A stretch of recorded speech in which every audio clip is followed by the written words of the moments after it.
নমস্কার বন্ধুরা, আশা করি আপনারা সবাই ভালো আছে। আমার চ্যানেলে আপনাদের সবাইকে অনেক অনেক স্বাগতম। আজকে আমি নতুন একটা রেসিপি নিয়ে এসেছি ফুলকপির। এই দেখুন, ফুলকপির রোস্ট খুব সুন্দর, একদম ঘরোয়া পদ্ধতিতে বানাবো, কিন্তু রেস্টুরেন্টের মতোই খেতে লাগবে। তো দেখে নিন, আমার ফুলকপি ভালো করে কেটে ক্লিনভাবে একদম ধুয়ে নিয়েছি, পরিষ্কার করে। কারণ ফুলকপির ভেতরে তো অনেক সময় পোকা থাকে, তো অবশ্যই আপনারা দেখে নেবেন। ভালো করে ক্লিন করে ধুয়ে নিয়েছি। আর এখানে সব মশলা নিয়ে নিয়েছি, যেরকম আদা রসুন, পেঁয়াজ, টমেটো, দই, টক দই, জিরে গুঁড়ো, ধনে গুঁড়ো, হলুদ গুঁড়ো, লঙ্কা গুঁড়ো, নুন।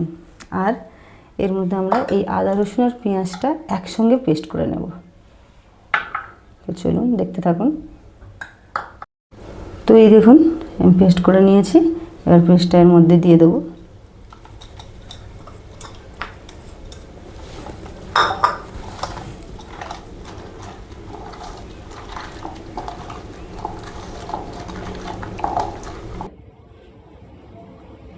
এবারে দইটাও দিয়ে দেবো। পুরোটা দিলাম না, হাফ দিলাম।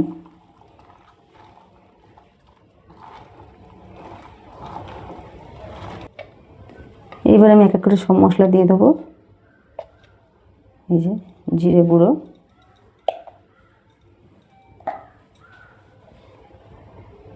ধনে গুঁড়ো,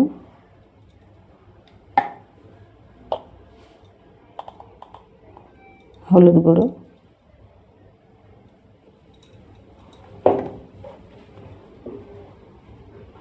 লঙ্কা গুঁড়ো,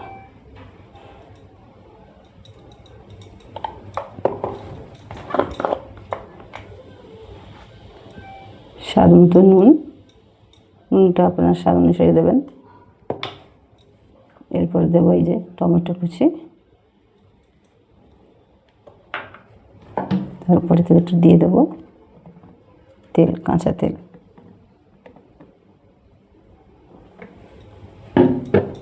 তো এবার আমরা এটা ভালো করে মিক্সড করে নেব।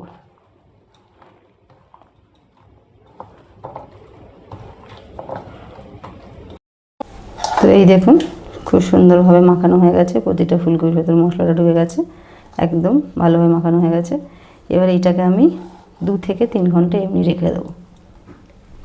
আর এর উপরে চাপা দিয়ে একটা, আপনারা ফ্রিজে চাইলেও এটা রাখতে পারেন, আবার নর্মাল এমনিও রাখতে পারেন, যেটা খুশি। তো 2 থেকে 3 ঘন্টা রেখে দেবো। তো চলুন, তো এটা আমি ঢাকা দিয়ে এবার রেখে দিলাম। এটা এবার থাকবে 2 থেকে 3 ঘন্টা। তো এই দেখুন, 3 ঘন্টা হয়ে গেছে, আমি রেখে দিয়েছিলাম। এবার আমি কড়া বসিয়ে দিয়েছি। কড়ার মধ্যে এবার তেল দিয়ে দেবো।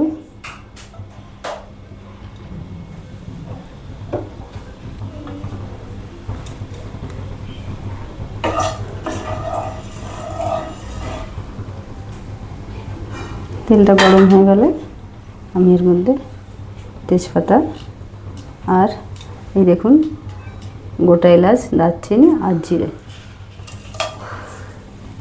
তো এই দেখুন, এটা ভাজা হয়ে গেছে।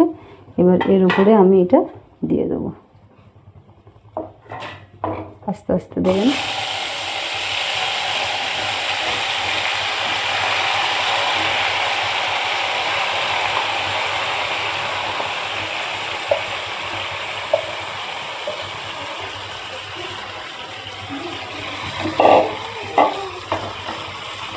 একটা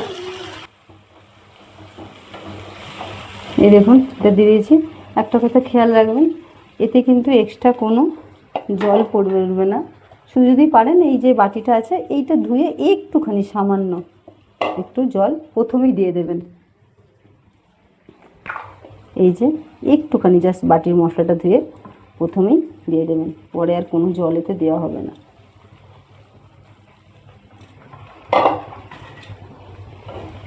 এতে আর অন্য কোনো মশলাও পড়বে না। এটা ভালো করে এরমভাবে নাড়া হবে শুধু।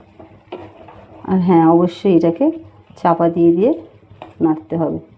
একটু করে চাপা দিয়ে আবার একটু ফুটে গেলে আবার এটাকে নেড়ে নেড়ে একদম কষা মতো হবে। অ্যাকচুয়ালি মশলাটাও হয়ে যাবে, খুব সুন্দর লাগবে।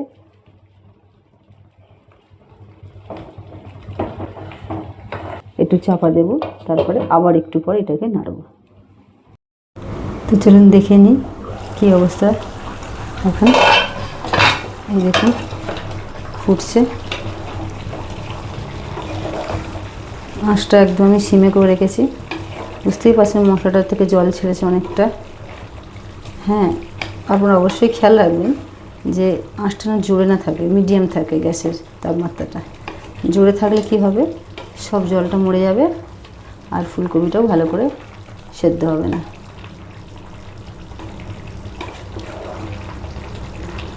দেখুন খুব সুন্দর একটা সেন্ট বেরিয়েছে, ভীষণ সুন্দর।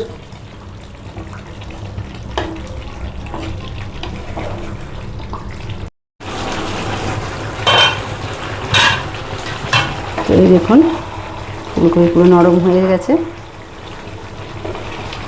এই মশলাটাও পুরো গায়ে গায়ে মাখা মাখা হয়ে এসছে, বুঝতেই পারছেন, হালকা হালকা একদম। নুনটা আপনারা অবশ্যই চেখে নেবেন, নুনটা দেখে নেবেন কেমন কী। আপনাদের স্বাদ অনুসারে যারা কম ভাত খান বা কম দেবে তারা একটু বেশি মোটামুটি স্বাদ হলে তার নুনটা আপনাদের মতোই করে দেবে। এবার এতে আমি একটু হালকা করে একটু চিনি দেব।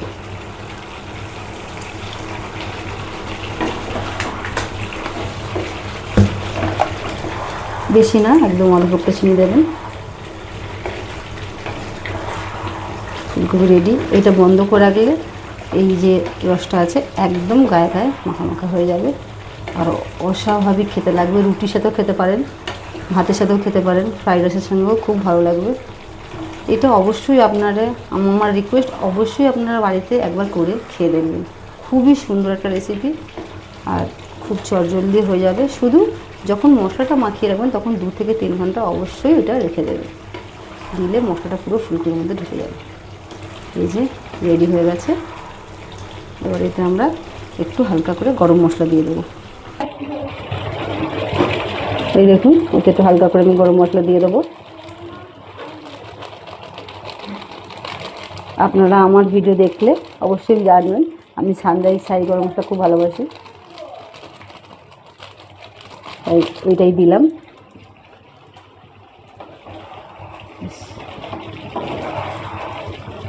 রেডি আমাদের রেসিপি একদম।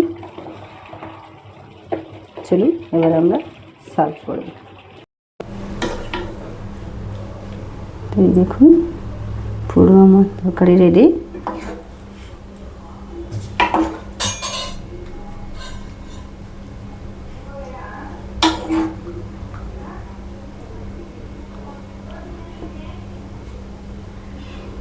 তো দেখতেই পাচ্ছেন তরকারিটা একদম পারফেক্টলি রেডি হয়ে গেছে। আমার এই রেসিপিটা যদি আপনাদের ভালো লাগে অবশ্যই লাইক করে দেবেন আর কমেন্ট করে জানাবেন কেমন হয়েছে, আপনারাও ঘরে বানিয়ে খাবেন। তো আপনারা সবাই ভালো থাকবেন আর নিত্য নতুন আমার এরকম রেসিপি দেখার জন্য আমার চ্যানেলটাকে সাবস্ক্রাইব করে দেবেন। আসছি, ভালো থাকবেন, চলে আসছি নতুন রেসিপি নিয়ে।